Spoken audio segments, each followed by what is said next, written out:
Então, só para vocês saberem, eu preciso ver agora onde que tá o negócio aqui falando que tá gravando, porque vai que não grava, e aí a minha... Um segundo. Vocês estão vendo a apresentação, né? Passem um joinha na tela que eu consigo ver. Tá bom. Apareceu para vocês que tá gravando aí também o Zoom? Sim? Sucesso. Então, estamos gravando. Bom, gente, eu vou começar com os clássicos. Se eu falar um pouco de sânscrito, não se assustem que eu vou estar traduzindo tudo que estiver em sânscrito dentro da aula, porque eu gosto de levar o Ayurveda para o que a gente vê nos textos clássicos. No primeiro capítulo do Ashtanga Hridayam, que é um dos textos clássicos, né, a gente tem três complexos não, né? Três conjuntos de clássicos. Um é o Ashtanga Hridayam, o segundo é o Charaka Samhita, e a gente tem o Sushruta Samhita. E neles a gente tem literalmente tudo que a gente precisa saber do Ayurveda. E no Ashtanga Hridayam, o Vagbhat, que é quem escreve, né, quem ele recebe, na verdade, o conhecimento dos sábios, ele não começa o primeiro capítulo falando de doenças, remédios e dietas e coisas para fazer. E sim, ele começa com um desejo, que literalmente é o nome do primeiro capítulo. Um desejo por uma vida longa. E aí, ele começa no segundo shloka do primeiro capítulo do Sutrasthana falando: as pessoas que desejam uma vida longa, que é a forma, o instrumento, para alcançar o seu Dharma, missão de vida, retidão, equidade, oarta, riqueza e shukha, felicidade, devem depositar a máxima confiança nos ensinamentos do Ayurveda. Poético, né? Toda vez que eu leio esse shloka, eu falo assim, caraca, se a gente simplesmente a gente se baseasse em procurar certas coisas na nossa vida, a gente seria muito mais simples viver. E aí ele fala isso porque no Ayurveda existe exatamente para te dar ferramentas para você encontrar um caminho de volta para quem você é, o caminho do equilíbrio, o caminho que já é a sua natureza de forma geral. A gente já conhece esse caminho, a gente já conhece o que é que nos faz bem, a gente simplesmente às vezes se esquece por essa rotina louca, mundana que a gente tem, distrações, a gente acaba presenciando e vivenciando isso. Então, não posso fazer essa aula sem falar o que é Ayurveda, para quem é o primeiro contato. Então, Ayurveda ele é literalmente a junção de duas palavras. Ayu, que significa vida, Veda, que significa conhecimento, e por essa consequência, né, a Ayurveda é uma ciência que ela estuda todos os conhecimentos da vida como ela é. E como a vida ela está em constante movimento, e a vida ela acontece, ela está sempre desequilibrando e equilibrando. Tem uma professora minha na faculdade que ela fala que não existe equilíbrio totalizado assim no Ayurveda porque a gente sempre está em desequilíbrio. Então a gente está, imagina uma linha imaginária assim e é como se fosse uma eterna curva. A gente vai descer para desequilibrar, mas para desequilibrar a gente passa pela linha do meio que é o equilíbrio, depois a gente sobe, volta para o equilíbrio, desequilibra de novo para cima e depois a gente desce, sobe. Então é como uma eterna montanha-russa de equilíbrios e desequilíbrios, mas é porque a vida ela é um movimento. A gente não tem ventos que entram na nossa sala, a gente não tem o sol que também influencia, que equilibra, desequilibra, então é mais ou menos isso que ele quer dizer. Uma informação importante que eu esqueci de falar, as perguntas eu vou responder todas elas no final da aula, tá? E as perguntas elas são voltadas para o que a gente viu aqui no material, tá bom? Então, só para deixar isso claro, porque eu esqueci de falar isso. Foi mal. Ao contrário da visão aqui do Ocidente de saúde, que a gente foca muito mais na ausência da doença, o Ayurveda ele vê a saúde como uma harmonia constante. Então,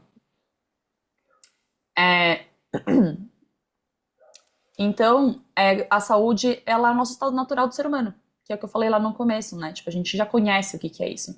Então, o que nos adoece é o desequilíbrio, e para voltar a gente sentir que a gente se curou é voltar para esse equilíbrio que já existe dentro de nós. Fez sentido? Mandem um joinha só para eu saber se fez sentido aí para vocês. Porque eu sei que às vezes é meio lúdico e meio poético, mas às vezes é mais fácil do que me parece. Bom, fez sentido. Então, tudo na natureza, ele é feito de 5 elementos, que a gente chama os Panchamahabhutas. Éter, que é espaço, ar, fogo, água e terra. E esses elementos, eles se combinam de formas diferentes em cada pessoa. E desses elementos, que eles se combinam e eles geram as personalidades, as características e tal, eles geram uma combinação única que chama É. Prakruti. E a Prakruti é a nossa natureza original.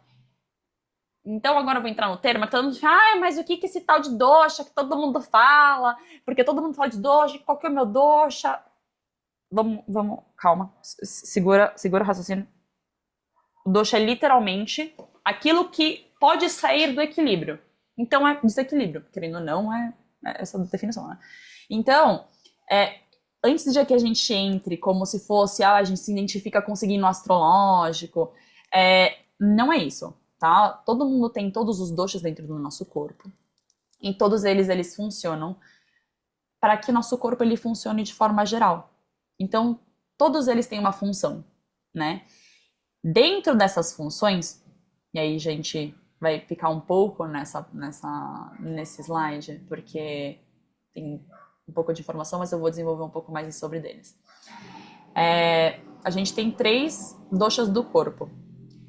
Vata dosha, que representa absolutamente todos os movimentos que a gente tem no corpo. Então, basicamente, ele é responsável por tudo que envolve o organismo de, tipo, 3 milhões de serzinhos vivos que tem dentro de nós. A gente tem uma tropa, né? A gente tem, tipo, um planeta Terra de organismos dentro do nosso corpo. Então, todos os movimentos que tá rolando aqui dentro, Vata Dosha ele é responsável por isso. Então, ele governa a respiração, ele governa a nossa fala, ele governa a circulação do nosso sangue no nosso corpo.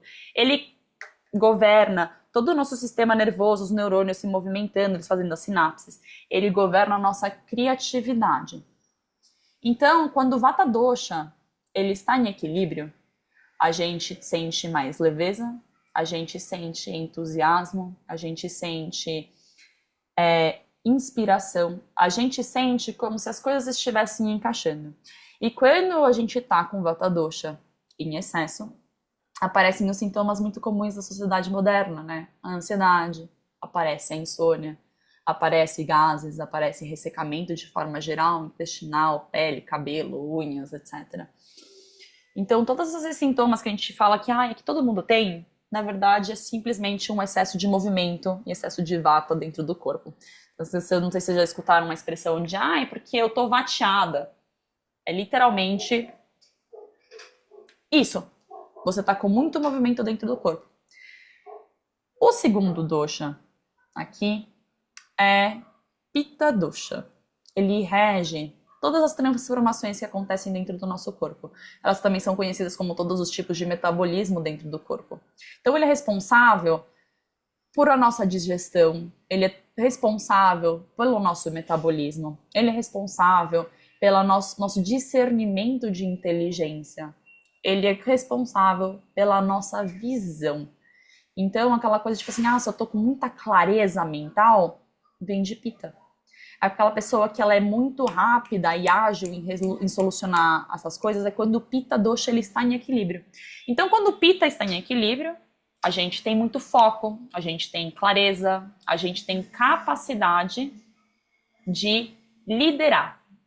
Porque a gente consegue enxergar todas as coisas assim, em direcionamento, você consegue decidir. Quando o Pitta tem excesso, é quando vem a inflamação, vem a irritabilidade, aí aparece a acidez, a aspereza, a raiva, parece que você quer dar patada em todo mundo, parece que... todo mundo é chato. Isso é quando parece que Pitta tá assim, alterado.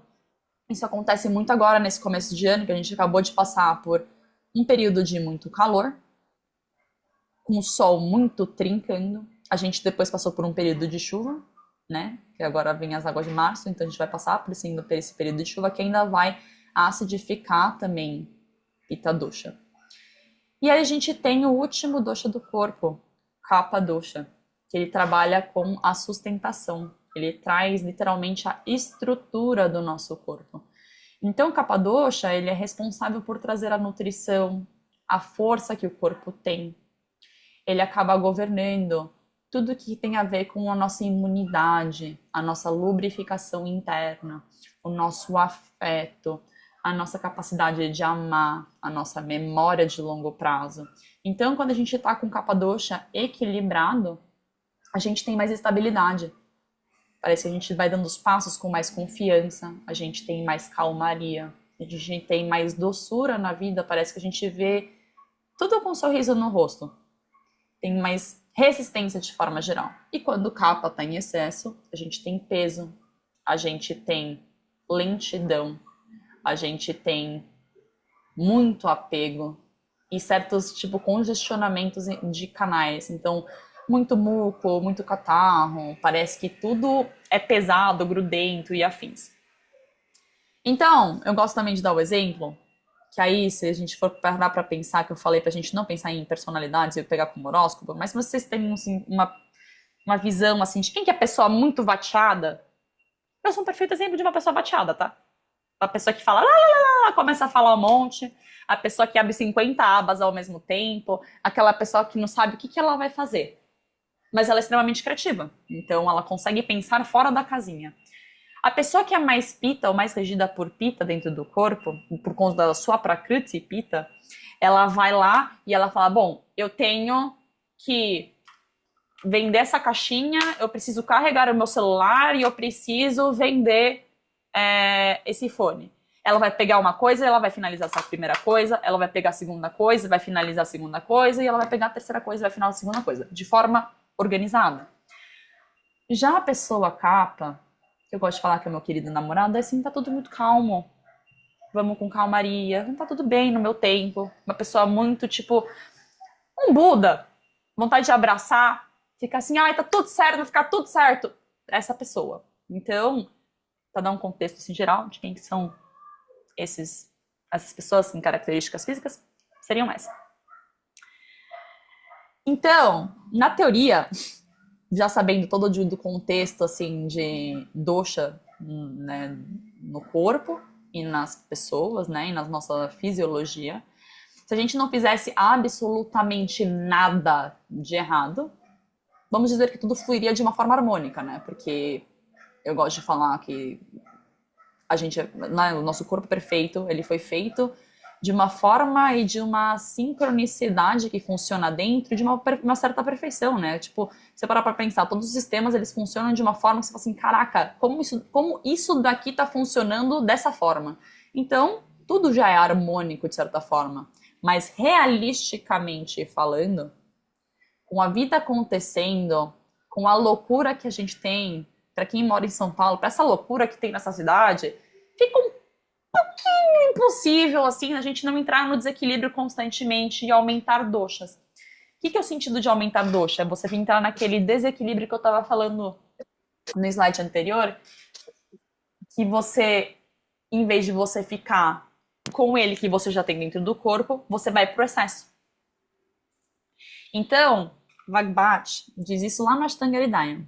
As causas para que os doshas aumentem são artha, que é a correlação inadequada dos objetos sensoriais com os respectivos órgãos dos sentidos. Isso significa muito barulho, muito fone, muita música, muito estímulo auditivo.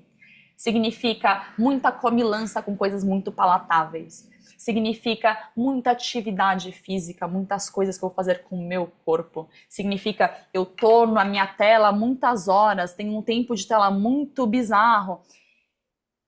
Sabe assim? Então, os sentidos, eles vão aumentando tudo dentro do nosso corpo, os doshas vão aumentar. Kala, que significa tempo, mas também fala muito das estações. Então, o tempo das coisas acontecerem, eles também podem aumentar dosha no corpo. As estações, eles também podem aumentar dosha no nosso corpo. A gente tá vendo, a gente tá passando uma transição de estação, e por passar uma transição de estação, acaba que a gente tá sentindo a mudança. Assim, toda vez que a gente vai parece que muda de clima, a gente fala assim, é que a gente não tem mais imunidade para isso, porque um dia chove, um dia sai sol, aí um dia faz vento, porque a gente é influenciado por Kala. E a terceira é karma. As ações realizadas inadequadamente. Karma, gente, não é karma aquela coisa tipo assim, ai, porque o karma volta. Sim, mas não é nesse sentido, tipo assim, ai, da revolta interna, de ai, o recalque. Não, não é nesse sentido. Karma significa que toda ação tem uma reação. É ação. Karma é ação. Então, todas as ações que você fizer na sua vida, sejam tipo, ah, eu vou escolher beber água, eu vou escolher comer certo alimento. Tudo isso vai ter um efeito no seu corpo. Então, para cada uma dessas três, Artha, Kala e Karma, você pode ter três tipos de desequilíbrio ali.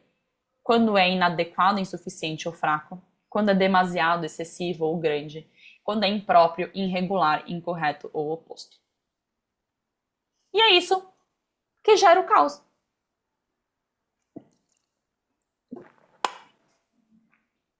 O caos, ele começa quando a gente não consegue seguir os três pilares essenciais da saúde.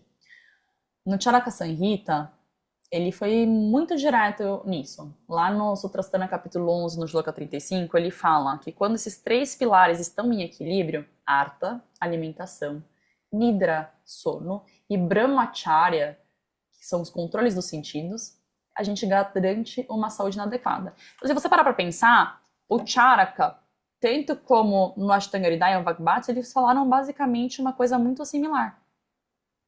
Correto? Então, o que acontece? Ele parece muito simples, né? Se você não for na teoria, assim, ah, beleza, eu vou dormir bem, eu vou me alimentar bem, e aí eu vou simplesmente não me estimular em excesso. É muito simples. Só que, assim, realisticamente, de novo falando, com o mundo que a gente vive, parece que a gente tem ataque em todo tempo, né?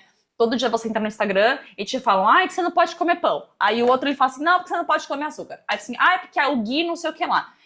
Então, você sempre vai ter um monte de estímulo falando assim, o que eu vou fazer da minha vida? E o Ayurveda, ele é muito mais simples, a gente olha para as coisas muito básicas. Eu brinco com o Arthur, que é como se fosse a ciência do bom senso. O Ayurveda é bom senso, e a gente esquece de ter meio que esse bom senso na nossa vida. Então, se a gente for destrinchar por que esses três pilares básicos a gente não consegue fazer hoje em dia, é porque a rara, que é a nutrição, virou ultraprocessado, virou excesso de quantidade, virou pressa de comer o tempo inteiro. Comida sem certa memória afetiva, ela virou, tipo, você não sabe exatamente o que você está comendo, você não sabe ler um rótulo, parece que tudo vem em pacote, e não tem presença à hora de comer, você nem sabe de fato os sabores que as comidas elas apresentam, porque as comidas têm sabores específicos, e às vezes a gente não consegue identificar o sabor que está lá. Nidra, que é o sono, ele tá em desequilíbrio hoje em dia porque as nossas noites meio que parece que elas estão mais fragmentadas, no sentido que, tipo, parece que a gente não dorme uma noite inteira, porque a gente vai dormir com telas, né? Eu tenho um vídeo que eu fiz esse ano, acho que foi ainda, que a gente tem a tela do celular, a gente tem a tela do computador para trabalhar, a gente descansa vendo a tela da nossa televisão e até ler livros a gente está em tela. Então, isso meio afeta o nosso sono. Pensa, a gente está falando de sentidos. Então, a gente fica vendo muitas coisas o tempo inteiro, isso gera excesso de estímulo nos nossos olhos, isso deixa as nossas noites mais fragmentadas. Então, parece que o sono, que foi feito para nos restaurar, que é o maior anti-inflamatório que existe, a gente deita exausta e parece que a gente acorda cansada. Parece que não serve aquele sono, ele já não é um sono restaurador como ele era antigamente. E por último, que é o terceiro pilar, Brahmacharya, que é o controle dos sentidos, ele virou talvez o maior desafio da nossa era. Porque isso daqui que a gente está aqui, que a gente está conectado aqui, quantas pessoas a gente está? 87 pessoas conectadas aqui hoje. Facilita a nossa vida, né? A gente consegue aprender um monte de coisa porque a gente tem a facilidade de estar conectados na internet. Isso daqui facilitou a nossa vida para a gente conseguir conversar com as pessoas que estão à distância. Como a gente consegue acessar mais informação e ter mais conhecimento geral através disso. Mas isso acabou que a gente fica sobrecarregado sensorialmente o tempo inteiro. É muito louco, né? Tipo, eu percebi, eu tava conversando, eu acho que foi um episódio de podcast que eu falei até isso, que eu percebi no final do ano passado que eu tava viciada em telas. Por mais que é o meu trabalho, eu posto conteúdo, eu gosto de postar conteúdo e eu gosto de disponibilizar assim, essas informações para vocês sobre o Ayurveda, porque eu sinto que é a minha missão de vida realmente passar a palavra do Ayurveda para frente. É muito difícil você não entrar e você não se distrair, porque a gente tem um algoritmo que foi feito para isso, pra gente ficar simplesmente mergulhado naquele contexto. Então, o tempo inteiro a gente recebe notificações, barulho, estímulo constante, tudo parece urgente, parece que a pessoa vai te mandar mensagem, você tem que responder agora. Se você não respondeu, meu Deus, parece que o mundo vai acabar. Mas aí eu pergunto pra você, será que se a gente parar, né, olhar um pouquinho mais pra trás, antigamente não mandavam cartas? A gente esperava, tipo, 15 dias pra carta chegar? Então, assim, óbvio, a gente tem a facilidade, a gente pode, não precisa demorar 15 dias pra responder uma mensagem.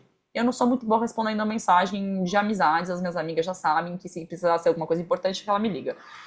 Mas a gente pode ter um pouco mais de paciência com o outro para responder, mas é porque tudo parece urgente, então parece que os nossos sentidos eles nunca vão descansar. Nunca descansam, sempre muito estímulo, estímulo, estímulo, estímulo. E quando os sentidos eles não descansam, a nossa mente não descansa. E quando a nossa mente ela não descansa, o corpo não descansa. E aí, porque a mente não descansa, o corpo não descansa, a gente não consegue dormir bem, a gente não consegue se alimentar bem, e aí tudo meio que se engloba, e por isso que nosso querido Charaka falou que para ter uma saúde a gente precisa seguir esses 3 pilares principais. E esse é o caos, né? O resultado que é previsível por conta desse estilo de vida que parece que é totalmente alterno do que o nosso corpo humano ele foi feito para ser, né? A gente tá sempre a gente tá numa era de muito de produtividade, produtividade, produtividade. Fazer, fazer, fazer. Parece que a gente faz e nunca é o suficiente. Mas parece que nunca é suficiente porque a gente tem mais robôs hoje em dia, né? Essa área de inteligência artificial tem um monte de robô. Só que a gente nunca vai conseguir de fato competir com esses robôs. Porque vai ser caótico. Internamente vai ficar caótico. E a gente vai ver cada vez mais pessoas se adoecendo se a gente ficar nesse ritmo frenético que a gente tá vivendo. Porque o nosso corpo ele não foi feito para isso. Se o nosso corpo fosse feito para isso, a gente tivesse não nascido humanos, né? Eu gosto de acreditar bem nessa lógica. Então, quando o caos aparece, pode ter certeza que o nosso Agni, ele tá sofrendo. Mas quem que é o tal Agni, indica? O Agni é o nosso fogo digestivo. E o Charaka, ele fala, a força, a saúde, a nossa longevidade e vitalidade, ele dependem do Agni. Aí eu falo, por que dependem do Agni? Porque para Ayurveda, não é apenas o que a gente vai colocar no nosso prato. Não é só o que você come. Porque tem essa fala, né? Assim, você é o que você come. Sim, porém, não. Porque não é só o que você coloca para dentro, mas sim o que você tem a capacidade de digerir aquilo que você está colocando para dentro. E a capacidade que você tem de absorver aquilo que você está comendo. O Agni é quem transforma o alimento em nutrição, em energia e em tecido vivo. Por exemplo, nossa, tem um risco aqui. Um segundo, não gostei desse risco. Tudo bom? Bom, não sei como tirar esse risco, gente, foi mal. Imagina que você vai comer uma maçã. Uma maçã é uma coisa saudável, certo? Todo mundo, a gente consegue concordar que ninguém vai passar mal comendo a maçã, a não ser que você seja alérgica, aí são outros 500. Mas, se a maçã ele é um item saudável, ele é bom por si só, tem gunas, propriedades, ele tem virya, que são as potências, tem temperatura, efeito pós-digestivo, um monte de coisa. Mas se sua digestão, seu Agni, ele tá comprometido, você não vai conseguir processar aquela maçã direito. Daí existem 2 caminhos para isso. Ou ela vai sair do seu corpo sem o seu corpo ter absorvido absolutamente nada dos nutrientes dela, porque o seu Agni ele não teve capacidade de transformar ele num suco de nutrição para nutrir os seus tecidos. Então aí ele não vai nutrir, ele não vai servir para absolutamente nada. E a segunda opção é que essa massa ela fica, mas ela fica parada no seu organismo. Ela fica mal digerida, ela fica acumulando. E isso no Ayurveda a gente chama de ama. Ama é literalmente tudo aquilo que não foi digerido. Tudo que ficou parado, tudo que o seu corpo ele não teve a capacidade de processar. E também é conhecido como a toxina. Então, basicamente, uma forma muito bem resumida, o que o resíduo que fica, ele fica lá. E basicamente, o resíduo que se forma quando o Agni não dá conta, seja um alimento, seja uma emoção, de uma experiência que nunca foi processada, ele vai ficar lá e ele vai gerar intoxicação no seu corpo. E o problema é que o corpo só consegue expulsar o ama do corpo se a gente tem o quê? A capacidade do Agni bom para digerir ele. Porque tudo para pela digestão. Então, se eu tenho uma coisa que é uma toxina no corpo, o meu Agni vai ter que dar conta daquilo. Então, parece que, Angelica, mas o que eu vou fazer agora? É caótico. Assim, mano, então eu não tenho um Agni bom. E aí eu tenho o ama. E aí como que eu faço todo esse rolê? Então, antes de você adicionar qualquer coisa, a gente precisa restaurar esse Agni, que é esse fogo digestivo. Então, a pergunta nunca vai ser, mas o que eu vou tomar? O que eu vou comer para tal coisa? E é mais sobre, meu corpo está em condições de receber esse alimento? Vai ter condições de transformar aquilo que estou colocando nele?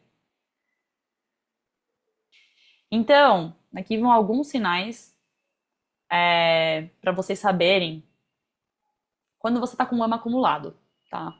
Então, o ama ele aparece acumulado quando você está com perda de vigor, então parece que você tem menos vitalidade. Você está com uma preguiça que parece que ela não some, ela fica lá constantemente, chata, parece que, nossa, não estou fazendo de tudo, mas parece que meu corpo não está dando conta, parece que está letárgico, mas parece que não acorda. Parece que você tem uma perda no poder de digestão.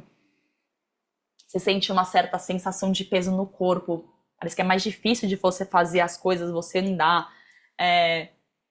Tem um peso. Você acumula mais resíduos, então você não transpira. É muito raro você transpirar. Você não faz cocô, você não menstrua. A sua urina ela tem muito odor. Você tem um desejo intenso por sabores doces, ultraprocessados e palatáveis. Porque parece que você não consegue comer comidas de verdade. Você assim, mas isso daqui não é interessante. Porque tem alguma coisa bloqueada lá no seu corpo que tá falando assim, eu preciso de algo que vai me gerar muito estímulo na minha boca. Eu gosto de dar um exemplo que a gente tem um subdosha na boca que chama Bodhaka Kapha. E quando a gente tem muito desejo por sabores muito palatáveis, é porque esse subdosha da boca que fala sobre as papilas gustativas, elas estão bloqueadas. Então, o sabor do palatável, ele é muito mais forte, porque tem mais estímulo, e eu vou sentir esse estímulo. Se eu for colocar uma coisa que, vamos dizer, é mais nutritiva, é mais natural, de certa forma, você vai demorar muito mais para você conseguir atingir aquilo lá. Outro sinal é a língua com sabor branca ou amarelado ao acordar. Outro sinal também pode ser um sabor muito amargo ao acordar também na boca. Você sente uma língua, tipo, um sabor muito amargo, parece que é um sabor estranho, ruim. Cansaço que não passa com o sono. A digestão, ela parece ser lenta. Tudo te gera inchaço, tudo gera gases frequentemente. Parece que tem uma mente mais turva, no sentido que parece que você tem uma névoa mental. Tem muita dificuldade de focar. E você tem uma certa sensação de peso sem ter comido muitas coisas.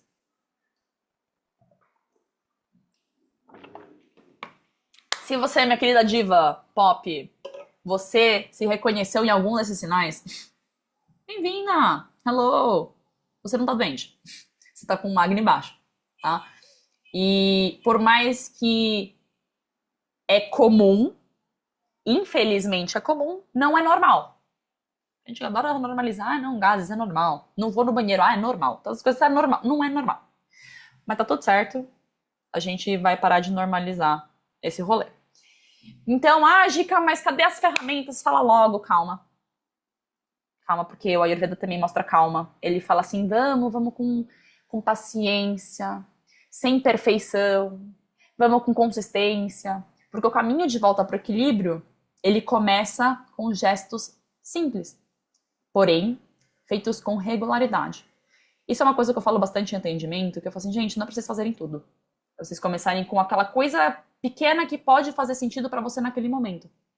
Porque às vezes o que faz sentido para mim, que é o quê? Beber uma água morna com... Mentira, beber um suco morno de manhã, talvez para você não goste. Então a gente vai ter que adaptar para isso. Então, gesto simples, com regularidade, com calma e com constância.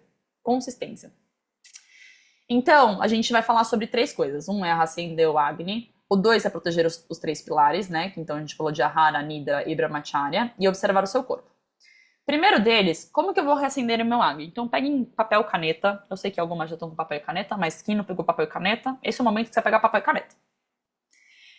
Você vai começar a raspar a língua de manhã, se você ainda não raspa a língua de manhã. Eu sei que quem segue a Ayurveda é a primeira coisa que você começa a fazer. Mas por quê? Raspar a língua, que eu expliquei lá de Bodhan Kapha, ele vai ajudar você a conseguir sentir melhor os sabores das comidas. E você não ter essa tendência de ir para o sabor palatável. Essa é uma das coisas. A segunda coisa sobre o raspar a língua é que nosso corpo ele passa por um processo de desintoxicação natural durante a noite. E tudo que você vê de saburra na língua, o corpo ele já fez todo um processo para sair. Então por que eu vou engolir de novo? Ai, Gica, mas eu escovo os dentes. Como que fala? Escovo a língua. Escovar a língua não é a mesma coisa. Porque escovar a língua você só mexe toda a saburra de volta pra boca e volta pro seu corpo e é um forte abraço pra você. Então, não, tem que raspar. Depois você higieniza e depois você bebe água morna. Que é o segundo ponto. Beber água morna com gengibre ou água morna, tranquilo. Se você tem queimação, tenta começar só com água morna, em vez de água morna com gengibre, e depois você vai para água morna com gengibre. O gengibre, ele é uma raiz universal. Todos os doshas podem usar. Não tem nenhuma contraindicação. Mas quando você convive com uma queimação, é importante a gente observar para você não gerar mais queimação por ele ter um sabor picante, tá? Então, tomar água morna com gengibre em jejum, para reacender esse Agni vai ser ótimo por um tempo. E depois, também se você quiser, tomar até um chazinho de gengibre antes das refeições, porque ele vai preparar o seu corpo para você comer e preparar o seu corpo para comer aquele alimento, receber aquele alimento de forma melhor e você conseguir de fato acender o seu Agni para digerir aquele alimento que você está colocando no seu corpo. Terceiro ponto, faça do seu almoço a refeição principal. Gica, mas falam que todo mundo tem que tomar café que nem o rei. Não, na Ayurveda não é assim. Na Ayurveda, você acorda e você dá muita calma para o seu estômago e seu intestino, seu processo digestivo. Mas em que sentido? A gente acabou de acordar. Nosso estômago também acabou de acordar. Você vai lá, você vai jogar uma refeição extremamente pesada, seca, um balde de café, que eu sei, muitas pessoas tomam café líquido em jejum. Isso aí é caótico. Caótico. Eu acho que é a pior coisa que pode acontecer. A gente colocar café sem ter colocado uma comida no corpo. Então, coisas mais leves de manhã, no sentido mais úmidas, mais quentinhas, mais nutritivas. A gente tá no horário capa do dia. Então, vamos acordar com calma, com carinho o nosso corpo. Então, aí o almoço vai ser a nossa refeição principal. Porque o nosso Agni tá no seu pico. Porque o horário, lá, digamos, 12:30, 1h, o sol tá no seu ápice. Então, o nosso sol, o nosso fogo interno também está no seu ápice. E por ele estar no seu ápice, a gente tem mais capacidade de digerir coisas mais pesadas. A gente precisa comer somente quando a gente sente fome real. Mas e a coisa lá de comer 5 vezes por dia? Gente, na Ayurveda a gente come 2 vezes. Máxima 3, porque a gente dá uma negociada aqui com o tempo moderno, a gente come 3 vezes. Mas a gente está acostumado a ter uma fome muito mais emocional. Então, eu acho que esse é um dos maiores baques, né? Você, mas como assim eu vou comer só 2 vezes? Não tô falando pra você comer 2 vezes, mas assim, tô te falando o que tá nos clássicos. E comer sentindo fome real é no sentido de quando eu sinto de fato um esvaziamento da refeição anterior. quando eu sinto de fato que eu tô com um pouquinho de dor de cabeça, quando eu tô me sentindo uma certa leveza, mas não é uma leveza tipo assim, tô leve demais. Não, é uma leveza tipo assim, meu corpo ele tá bom. E aí você fala assim, ah, agora eu tô com fome. A gente precisa treinar o nosso corpo pra isso, mas assim, é importante sempre comer com fome. Se eu não tô com fome, pula a refeição que na próxima você vai sentir fome. Usar especiarias digestivas no dia a dia. Quando eu falo de usar especiarias, se vocês olharem para meu. Eu tô olhando pra minha cozinha, tá? Mas aí na minha cozinha tem 50 mil especiarias. Não vou te passar 50 mil especiarias. Mas se eu puder te falar, pra você ter quatro na cozinha de vocês, seria gengibre, cominho, cúrcuma e coentro. Gengibre, porque é uma raiz picante, ela vai ser muito boa pro seu acne. Cominho, porque ela é muito boa para gases e para digestão. Então, cominho na comida, chá de cominho, isso é muito bom para quem sofre de gases, é assim, uma charada. Cúrcuma é o maior anti-inflamatório que a gente tem. A cúrcuma é a nossa bestie, nossa melhor amiga. E o coentro, que é um dos meus favoritos, né? Se gengibre e coentro só fossem as únicas especiarias que existissem, eu seria feliz. Eu não preciso de mais nada. O coentro, ele é uma erva que, quando a gente vai pensar em temperatura nelas, uma planta, né, no caso, ela é morna. Então, ela é boa para todos os doshas. Porque ele é resfriante ao ponto de resfriar quem tem queimação e quem tem azia. E ele é morno o suficiente para ajudar na digestão de uma pessoa que tem muita frieza interna. Então, tanto coentro em sementes, que eu gosto muito também, ou em folha. E, gente, evita água gelada, pelo amor de Deus. Água gelada, nos clássicos eles falam algo específico mas para algo muito específico para usar, tipo, vai curar a ressaca. Mas se você não tá com ressaca, você não vai tomar água morna. Água quente, quer dizer. Ô, caramba, água gelada. Você não vai tomar água gelada se você não estiver de ressaca. Fora isso, água, temperatura ambiente, se você não quiser tomar água morna, água gelada nunca. Estamos combinados? Parece que é mãe falando pra criança, por favor, água gelada não, tá bom? Tá bom, então tá bom. Segundo ponto, proteger esses três pilares, que é nutrição, sono e os sentidos, né? Então, eu separei esses três pontos porque eu acho que são as coisas mais, vamos dizer assim, palpáveis de eu passar para vocês. Que é estabelecer um horário para dormir e acordar, mesmo durante final de semana. Por quê? O nosso corpo, ele não sabe o que é final de semana. Ele fala assim, o que é isso? Não sei. Então, a gente precisa estabelecer um horário para dormir e para acordar. Porque aí o nosso corpo ele vai se habituar a que o nosso ciclo hormonal ele funcione de forma apropriada. Então, a gente precisa respeitar isso dias de semana e no final de semana. Tá tudo bem também se permitir um pouco no final de semana dormir um pouco mais para quem tem uma rotina muito louca. Coloque dentro do seu, como chama? Da sua rotina o que for possível para você. Mas idealmente isso que a gente faz. O segundo ponto é criar um intervalo de telas antes de dormir. Pelo menos de uma meia hora. Eu gosto pessoalmente de fazer 1 hora e meia. Mas às vezes, principalmente esse semestre que eu tô com aula da faculdade todos os dias à noite, pra mim tá puxado. Tá um pouquinho puxado, não tá muito legal em questão de horário, porque eu durmo cedo.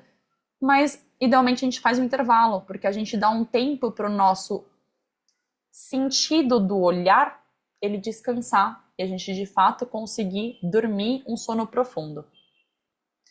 E a terceira é fazer refeições em presença, sem estímulos, sem séries, sem pressa. É muito complexo hoje em dia, porque parece que você tem que estar sempre fazendo duas coisas ao mesmo tempo. Porque é o multitasking. Multitasking é a maior mentira que nos contaram. Eu faço, às vezes, faço, porque eu me acostumei, moro sozinha há 6 anos. Eu adoro estar tomando café assistindo uma aula que eu quero assistir. Pra mim é muito. Parece que eu aprendo melhor. Só que ao mesmo tempo eu não tô nem sentindo os sabores direito na comida. Mas eu adoro comer. Mas você tá de fato prestando atenção no que você tá comendo no seu prato? Às vezes a gente nem percebe sobre isso. E a gente nem tá prestando atenção de fato no que a pessoa tá falando pra gente. Certo? E aí o último é observar o seu corpo. Então, quando eu falo o que é observar o seu corpo, a gente precisa seguir uma das coisas que a Ayurveda a gente fala bastante. Autoobservação. A gente esqueceu de se olhar. E a importância do autoconhecimento de se olhar é muito grande. Você percebe como que você acorda? Você percebe se você está com disposição, se você já está cansada? Como que você se sente uma hora depois de comer? Você tem sono, você tem energia, você está com fome? Você consegue perceber essas coisas? Você percebe como que tá a sua língua, se ela tem burra de manhã? Você percebe se seu sono está sendo restaurador ou não? A partir dessas auto-observações, a gente consegue saber como seguir o nosso dia e escolher de acordo com o que a gente observou. É óbvio que é mais prático a gente falar assim, eu vou fazer marmita para a semana inteira, eu também faço isso, mas às vezes hoje de manhã eu acordei com um pouco de azia, então, por mais que eu tenha a minha marmita pronta, eu vou saber que antes eu vou tomar uma infusão fria de coentro. Eu vou eu acordei com mais gases, vou tomar um chá de cominho, vou colocar talvez cominho nas minhas especiarias, né, salpicado assim em cima. É saber quais são as ações que eu vou tomar em cima dessas observações que eu fiz do meu corpo. É profundo, mas é prático. Fez sentido, gente? Coloquem uma joinha aí pra eu saber se fez sentido. Bom, agora que se você quer recuperar sua vitalidade, existe uma coisa muito importante que eu acho que é importante todo mundo saber. Entender tudo isso muda a forma como você enxerga o seu corpo, você enxerga a sua vida e como você segue daqui em adiante.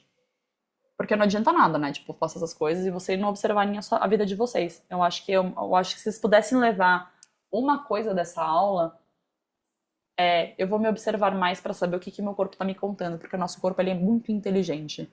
Ele tá sempre se comunicando com a gente. E ele é muito sabe exatamente o que falar.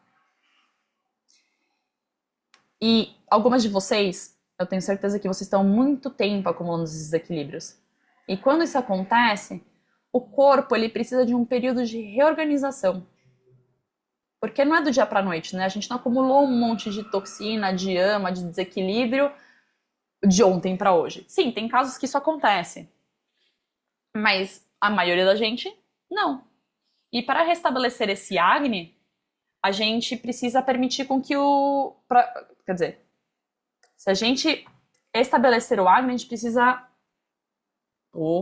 Me perdi aqui.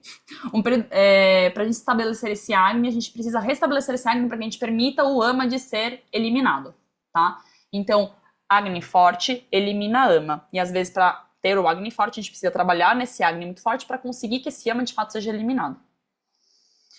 E eu vou fazer um convite aqui para vocês. Porque eu não sei se vocês acompanharam no meu Instagram, mas eu fiz recentemente uma coleta de óvulos para congelar.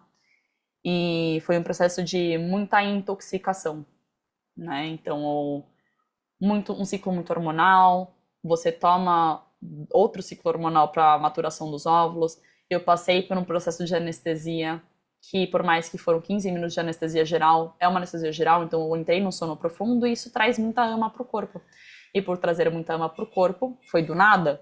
Então eu fiquei gripada depois do congelamento, meu corpo fala assim, ele tava boladaço comigo. Então foi aí que nasceu o reequilíbrio ayurvédico, que fazia tempo que eu queria fazer isso. Eu faço isso com as minhas pacientes, mas eu queria fazer isso de forma em grupo. Então ele é uma jornada de 15 dias baseado nas práticas do Ayurveda chamado Rutu Sandhi, que é o período entre as estações. Então ele é um processo onde a gente gradualmente sai dos hábitos das estações anteriores, no caso agora da estação chuvosa e verão, e a gente limpa o corpo e prepara ele para uma nova estação. Então, nesse processo do RA, a gente vai fazer isso em 3 fases.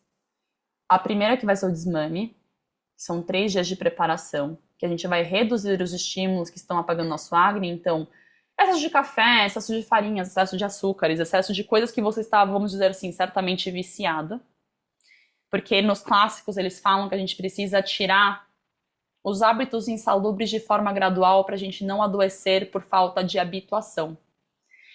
Aí a gente vai ter uma fase, a fase 2 que são 7 dias, que é basicamente o anti-ama, é o antitoxina. Então é uma transição sazonal, que é o famoso Ruti-Sandi, que são 7 dias entre uma estação anterior e a próxima estação. Então a gente vai fazer uma alimentação anti-inflamatória estratégica, simplificação digestiva, apoio do acne e tratar de trazer um ritmo diário mais regular, então comer nos certos horários, comer sempre com fome e tudo isso. E a terceira fase, que é uma reintrodução e reequilíbrio. Então a gente vai reintroduzindo um alimento por alimento de forma gradual para estabilizar, né, essa energia e saber o que nos faz mal de fato. E sim, eu vou fazer esse processo com vocês. Eu acho que essa é a parte mais legal de tudo isso, porque a gente vai passar 15 dias comendo muito natureba, comendo kitchery, comendo mingau, comendo suquinho. Muito gostoso, muito legal, tudo muito, muito da hora. E é um processo que eu faço com as minhas pacientes. Todas se sentem muito bem depois. O Arthur, ele está sendo convocado aqui com vocês para fazer junto, mas ele fala que kitchery tem cheiro de chulé. Então, assim, fica aí essa reflexão para ele. Uma intimação com 80 pessoas na sala. E nesse período vocês vão se sentir com menos inchaço, melhora na constipação, menos compulsão por doce, um sono mais profundo, ansiedade diminuindo, energia mais estável. Parece que é um monte de milagre, né, gente? Mas assim, de fato, quando a gente come menos, a gente tira toda a ama do corpo, a gente passa por esse processo de comer uma informação menos pesada para o corpo, mais cozidinho, coisas mais interessantes, assim, mais de boa, parece que é um alimento mágico, mas é só o seu corpo voltando a funcionar. No produto, você vai receber 4 encontros ao vivo comigo, então a gente vai fazer 4 aulas nesse processo. A gente vai disponibilizar um guia completo do produto, como que ele vai funcionar, um guia completo de todas as preparações organizadas. A gente vai ter um grupo exclusivo com todas as participantes, então a gente vai trocar perguntas, foto dos pratos, isso daqui tá certo, isso aqui não tá. A gente vai ter 3 encontros mais curtos no meio do anti-ama para tirar dúvidas do processo, porque a gente vai começar a se sentir assim, nossa, mas agora eu tô passando um pouco de perrengue, tô meio borocochô, normal. Então todas isso daí a gente vai tirar as dúvidas nesses encontros mais curtos ao vivo. As receitas principais vão estar gravadas na plataforma, vai ter PDF de receitas, vai ter teste de dosha e vai ter 3 bônus que eu mando nos meus atendimentos, que é o mini guia de outono. É um guia de contenção de danos para quando você for sair de casa. Você, cara, mas eu vou comer um hamburgão. O que eu vou tomar antes para não me sentir tão mal quanto? Vai estar no guia. E um diário de autoobservação, que é isso que eu estava falando para vocês recentemente, né? É importante a gente começar a observar o nosso corpo, como ele acordou, o que aconteceu e tudo mais. E a gente consegue entrar no Reequilíbrio Ayurvédico por 477 ou 12 vezes de 49,33. E eu adoraria que vocês participassem e entrassem nessa jornada comigo. Eu tô muito feliz de tirar esse filho do papel e nascer, né? Porque é muito mágico, gente. Eu falo que a Ayurveda ele parece meio que magia, parece meio que... é uma pílula. Não é. Quando você entende de fato e você integra tudo que a gente conversou aqui hoje, você consegue de fato entender como que isso funciona.